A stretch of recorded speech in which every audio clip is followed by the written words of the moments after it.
Assalamualaikum warahmatullahi wabarakatuh. Nama saya Khofifah Alia Rahma dari 12 APL 1. Di sini saya akan menerangkan tentang kromatografi. Kromatografi ditemukan pertama kali oleh Mitchell Twins, ahli botani dari Rusia pada tahun 1906.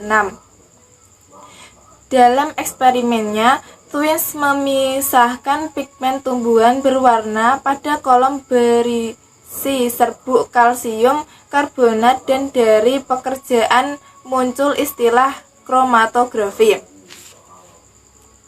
Pigmen yang terpisah dibedakan sebagai pita warna, kroma artinya warna, grafi artinya tulisan, hingga saat ini dikenal dengan kromatografi. Kromatografi merupakan metode pemisah dua komponen atau lebih dalam suatu campuran homogen berdasarkan distribusi senyawa-senyawa tersebut dalam dua fase. Fase dibagi menjadi dua, yaitu fase gerak dan fase diam. Proses pemisahan masing-masing komponen terjadi karena perbedaan Proses pemisahan masing-masing komponen terjadi karena perbedaan keterikatan komponen tersebut pada fase diam dan gerak.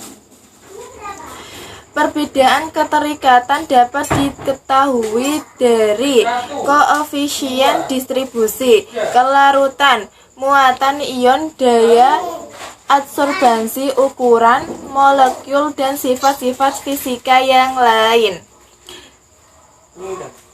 Fase diam dan fase gerak. Fase diam adalah bagian yang letaknya tetap diam di sepanjang kolom pemisah, dapat berupa zat padat dan zat cair. Fase gerak adalah bagian yang bergerak sepanjang kolom pemisah dari ujung sampai akhir kolom. Dalam proses kromatografi dapat berupa zat cair atau gas. Fungsi fase diam adalah menahan senyawa melalui interaksi fisika maupun kimia. Fase gerak adalah mendorong senyawa bersama dengan aliran gerak fase gerak. Lanjutnya, menghitung jarak tempuh. Sampel terdiri dari 3 macam senyawa, kuning, hijau, biru, yang memasukkan pada ujung kolom dan digerakkan oleh fase gerak yang bergerak dari ujung sampai suatu jarak tertentu sampai waktunya habis. Setelah didorong oleh fase gerak selama 5 menit, ketiga senyawa tampak mulai terpisah. Setelah 10 menit semakin terpisah dan kelihatan biru paling cepat, kuning paling lambat. Setelah 15 menit proses dihentikan dan ketiga senyawa semakin terpisah. Masing-masing senyawa menempuh jarak yang berbeda dengan waktu yang sama.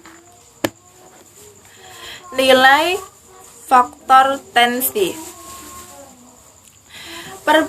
Perbandingan jarak tempuh senyawa Nilai faktor tensi.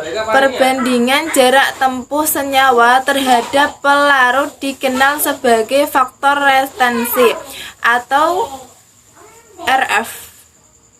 Sehingga senyawa A mempunyai nilai RFA, A atau D, RFB, B atau D, R dan F, RFC, C atau D.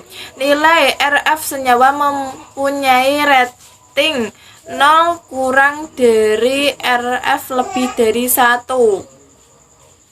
Senyawa dengan nilai RF kecil mempunyai kecenderungan untuk terikat kuat pada fase diam, sedangkan senyawa dengan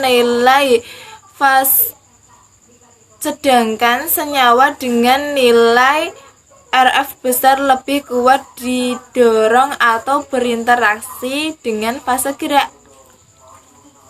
Menghitung waktu yang diperoleh senyawa pada jarak yang sama. Cara lain mengidentifikasi pemisahan uji senyawa dalam kromatografi adalah menghitung waktu retensi TR, waktu yang diperoleh suatu senyawa dari intel atau uji kolom sampai keluar dari kolom. Campuran senyawa kuning, hijau, dan biru dimasukkan dalam kolom sepanjang 1 dengan parameter waktu yang diperlukan untuk keluar dari kolom. Lanjut. Pelarut memerlukan waktu paling cepat 17 dikenal sebagai TO, senyawa biru TR26, senyawa hijau TR31, senyawa kuning TR38. Senyawa biru merupakan senyawa yang paling cepat keluar dari kolom dibanding dengan senyawa hijau dan kuning. Artinya, interaksi dengan fase diam lebih lemah, sedangkan interaksi dengan fase gerak lebih kuat. Mungkin cukup sekian yang saya sampaikan. Apabila ada kesalahan, saya mohon maaf, dan saya sudah cantumkan link yang memuat kromatografi lebih lengkap di bawah. Wassalamualaikum warahmatullahi wabarakatuh. Goodbye. Udah.